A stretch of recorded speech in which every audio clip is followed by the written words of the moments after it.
రాయించుకోండి. వాళ్ళకి ఎంత కావాలి చెప్పండి, ఒక టోకెన్ నెంబర్ లాగా ఇవ్వండి. లేదండి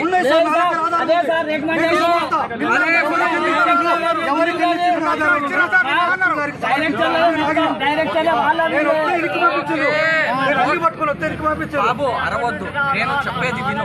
ఇప్పుడు నేనేమంటున్నాను అంటే మీరున్న ప్రతి ఒక్కళ్ళది పేరు సమానంగా ఇస్తాం, ప్రతి ఒక్కళ్ళది పేరు రాసుకుంటాం, ప్రతి ఒక్కళ్ళకి నెంబర్ వారిగా అందరికీ వస్తుంది. ప్రశాంతంగా నిల్చుంటే అందరికీ ఉంది. ఇక్కడ మనకి 1200 బస్తా ఇప్పుడు ఉంది, ఇంకా 1000 బస్తాలు వస్తున్నాయి. మన ఎంటైర్ జిల్లాలో 600 మెట్రిక్ టన్ మనకు బఫర్ స్టాక్ ఉంది.